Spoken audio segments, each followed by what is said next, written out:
ಹೇಳಿದ್ರಿ big boss ಮನೆಗೆ ಹೋದ್ಮೇಲೆ ಒಂದಿಷ್ಟು ಒಳ್ಳೆಯ ಸ್ನೇಹಿತರನ್ನ ಪಡ್ಕೊಂಡೆ, ಒಂದಿಷ್ಟು ಜನರನ್ನ ಸಂಪಾದನೆ ಮಾಡಿದೆ ಅಂತ.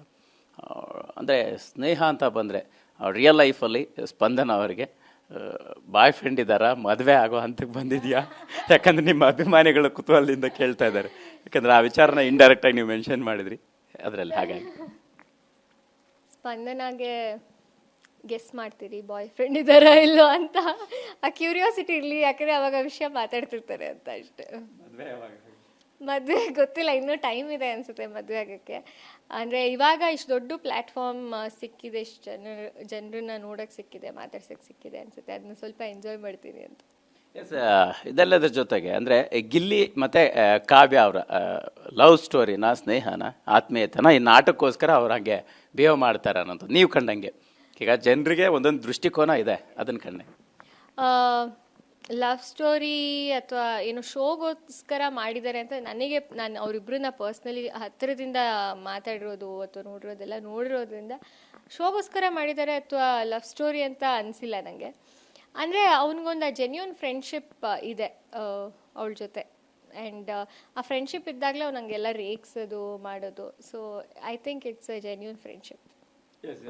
ನಿನ್ನೆ ಒಂದು ತುಂಬ ದೊಡ್ಡ ಚರ್ಚೆ ಆಯಿತು ವಿಷಯ, ಬ್ರಾಸ್ಲೆಟ್ ಕೊಟ್ಟಿರೋವಂಥದ್ದು. ಫ್ಯಾಮಿಲಿಯವರು ಬಂದು ಬ್ರಾಸ್ಲೆಟ್ ಕೊಟ್ಟಿದ್ರು, ಬಟ್ ಅದನ್ನು ಕಾವ್ಯ ಅವರು ಬೇರೆ ಥರ ಸಮರ್ಸ್ಕೊಳ್ತಾರೆ, ಬಟ್ ಗಿಲ್ಲಿ ಅದನ್ನು ಬೇರೆ ಥರ ಸಮರ್ಸ್ಕೊಳ್ತಾರೆ. ನೀವು ಕಂಡಂಗೆ ಹೇಗಿತ್ತು ಆ ಸನ್ನಿವೇಶ? ಏನದು ಫ್ಯಾಮಿಲಿಯವ್ರು ಬಂದು ಬ್ರಾಸ್ಲೆಟ್ ಕೊಟ್ಟಿದ್ದು?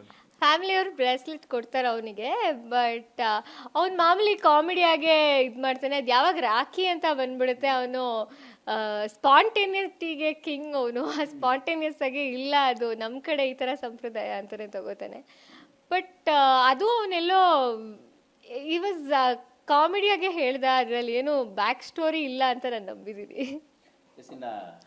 ಪರ್ಟಿಕ್ಯುಲರ್ ಆಗಿ ಬಿಗ್ ಬಾಸ್ ಮನೆಯಲ್ಲಿ ಫೇವರಿಸಮ್ ಅನ್ನೋಂಥದ್ದು ಇದೆಯಾ? ಕೆಲವರಿಗೆ ಫೇವರ್ ಮಾಡೋವಂಥದ್ದು, ಬಟ್ ತಮ್ಮನ್ನು ನೆಗ್ಲೆಕ್ಟ್ ಮಾಡಿಕೊಂಡು ಕೂಡ ಬೇರೆಯವರಿಗೆ ಪಾಸಿಟಿವ್ ಆಗಿರುವಂಥದ್ದು, ಆ ಥರದ ಸನ್ನಿವೇಶಗಳು ನಿಮಗೆ ಇದೆ ಅಂತ ಅನಿಸುತ್ತಾ? ಆಗಿದೆ ಅನಿಸುತ್ತೆ. ಯಾಕಂದರೆ ನನಗೆ actually Ashwini ma'am, Janhvi ma'am ವಿಷಯದಲ್ಲೇ ಹಂಗೆ ಅನಿಸ್ತು. ನಾನು ಅವ್ರಿಗೂ ಹೇಳ್ತೀನಿ, ಯಾಕೆ ಈ ಥರ ಅನಿಸ್ತಿದೆ ನಂಗೆ ನಿಮ್ಮ ಮೇಲೆ ಅಂತ. ಅದು ಫೇವರಿಸಮ್ ಅನ್ನೋದಕ್ಕಿಂತ ನಾವು ಯಾರ್ದೋ ಒಬ್ರ ಜೊತೆ ಕ್ಲೋಸ್ ಆಗಿದ್ದೀವಿ ಅಂದ ತಕ್ಷಣ ಅವ್ರ ತಪ್ಪುಗಳನ್ನ ಅಲ್ಲೇ ಹೇಳ್ತೀವಿ, ನಾಮಿನೇಷನ್ವರೆಗೂ ತೊಗೊಂಡೋಗಲ್ಲ. ಅದು ಹೊರಗಡೆಯಿಂದ ಫೇವರಿಸಮ್ ಆಗಿ ಕಾಣಿಸುತ್ತೆ ಅನಿಸುತ್ತೆ. ಇವಾಗ ನಾನು ಕಾವ್ಯನ ಜೊತೆ ಕ್ಲೋಸ್ ಆಗಿದ್ದೀನಿ ಅಂದರೆ ಅವಳು ಏನೇ ತಪ್ಪು ಮಾಡ್ತಿದ್ವೋ ಅಲ್ಲೇ ಹೇಳ್ತಾ ಇರ್ತೀನಿ. ಅದನ್ನು ಮನೆಯಿಂದ ಆಚೆ ಹಾಕಕ್ಕೆ ಅದನ್ನು ಕಾರಣ ತೊಗೊಳ್ಳಲ್ಲ. ಬಟ್ ಬೇರೆಯವ್ರು ಸಣ್ಣದು ಮಾಡಿದ್ರೆ ಅದು ನಾವು ನಾಮಿನೇಷನ್ಗೆ ತೊಗೊಂಡ್ಬಿಡ್ತೀವಿ. ಅದಾಗುತ್ತೆ ಸ್ವಲ್ಪ ಅಂತ ಅನಿಸುತ್ತೆ.